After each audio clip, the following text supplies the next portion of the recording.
Salam sejahtera untuk kita semua. Pelajaran Sekolah Sahabat dengan tema utama 3 pekabaran kosmis. Pelajaran kelima, kabar baik tentang penghakiman. Senin 24 April.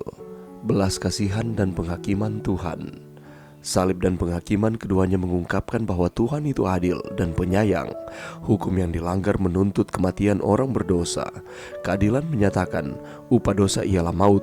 Belas kasihan menanggapinya. Karunia Allah ialah hidup yang kekal dalam Kristus Yesus Tuhan kita. Jika hukum Allah dapat diubah atau dihapuskan, sama sekali tidak perlu bagi Yesus untuk mati. Kematian Kristus menetapkan sifat kekal hukum, dan hukum adalah dasar penghakiman. Bacalah Wahyu 20 ayat 12. Bagaimanakah kita dihakimi? Apa hubungan yang dimiliki antara perbuatan baik kita dengan keselamatan kita? Pekerjaan kita mengungkapkan pilihan-pilihan kita dan kesetiaan kita kepada Allah. Menurut Efesus 2 ayat 8 dan 9, sebab karena kasih karunia kamu diselamatkan oleh iman. Itu bukan hasil pekerjaanmu. Jangan ada orang yang memegahkan diri. Tetapi ketika Yesus menyelamatkan kita, Dia mengubah kita. Karena kita ini buatan Allah, diciptakan dalam Kristus Yesus untuk melakukan pekerjaan baik. Perbuatan baik kita yang diberdayakan oleh Roh Kudus tidak menyelamatkan kita, tetapi itu membuktikan bahwa iman kita adalah sejati. Penghakiman terakhir Allah menghapus semua kepura-puraan, semua kemunafikan, semua kepalsuan, dan menembus ke dalam diri kita yang paling dalam. Dalam menggambarkan posisi kita di hadapan Allah dalam penghakiman, Ellen White memberikan wawasan yang kuat tentang bagaimana Injil dan penghakiman berjalan beriringan.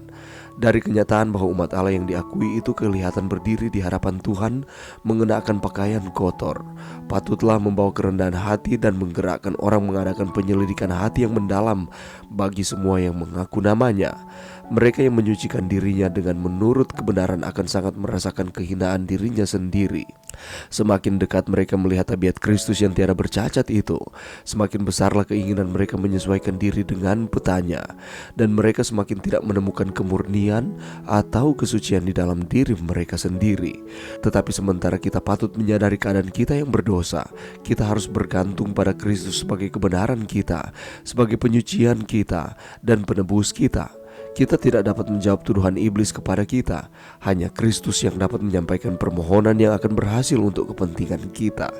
Dia sanggup mendiamkan penuduh itu dengan dalil yang didasarkan bukan atas kebaikan kita, melainkan atas kebaikannya sendiri. Testimonies for the Church Jilid 5 halaman 471-472.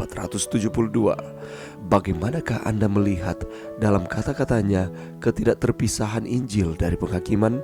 Harapan apa yang Anda dapat ambil dari hubungan antara Injil dan penghakiman ini bagi diri Anda sendiri? Pelajaran yang bisa kita dapatkan pada saat ini, kalau kita lihat kembali di dalam pekerjaan sehari-hari dari imam besar di bait suci, itu merupakan simbol dari pelayanan yang dimulai Kristus demi kita ketika Dia kembali dari pelataran luar dunia masuk ke bilik maha suci di atas atau di surga. Selama 18 abad pertama setelah kebangkitan, belas kasihan dan kasih karunia juru selamat mengekspresikan dirinya sendiri dalam tindakan yang diinisiasi oleh Allah itu sendiri dalam pelayanan yang penuh semangat bagi umat manusia.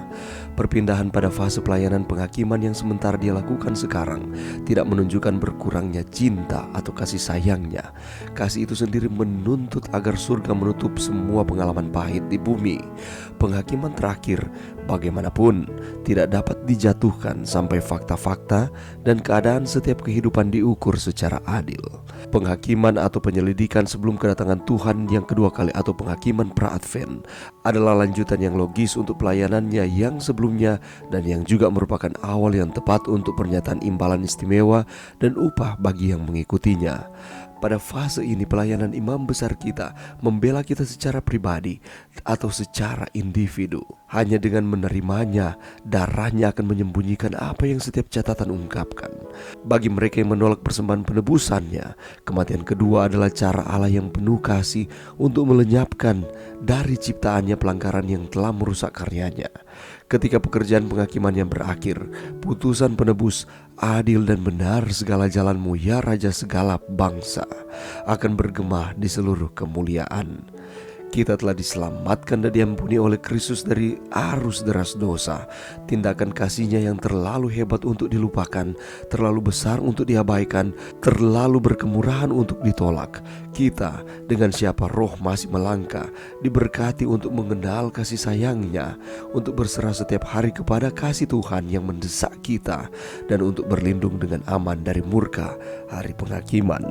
Karena kita tahu bersama bahwa upah dosa ialah maut, tetapi belas kasihan menanggapinya. Karunia Allah ialah hidup yang kekal dalam Kristus Yesus Tuhan kita. Perbuatan baik kita yang diberdayakan oleh Roh Kudus tidak menyelamatkan kita, tetapi itu membuktikan bahwa iman kita adalah sejati. Penghakiman terakhir Allah menghapus semua kepura-puraan, semua kemunafikan, semua kepalsuan, dan menembus ke dalam diri kita yang paling dalam. Salib dan penghakiman keduanya mengungkapkan bahwa Tuhan itu adil dan penyayang. Itulah sebabnya sekali lagi di dalam pelajaran-pelajaran kita sebelumnya sudah diulang-ulangi hal ini, ialah bahwa penghakiman bagi orang-orang yang benar, umat-umat Tuhan, bukanlah kabar buruk ataupun menakutkan, tetapi kabar sukacita.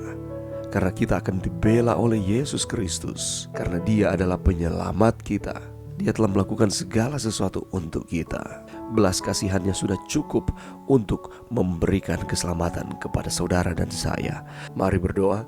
Terima kasih Tuhan atas firman-Mu pada saat ini. Terima kasih atas belas kasihan yang tak berkesudahan yang Tuhan curahkan di dalam kehidupan kami. Bantu kami untuk kami terus setia kepada Tuhan di dalam setiap kehidupan kami. Kami tahu Tuhan ada penghakiman, tetapi penghakiman bagi umat-umat Tuhan ialah kabar sukacita. Ini doa kami Tuhan di dalam nama Yesus. Amin.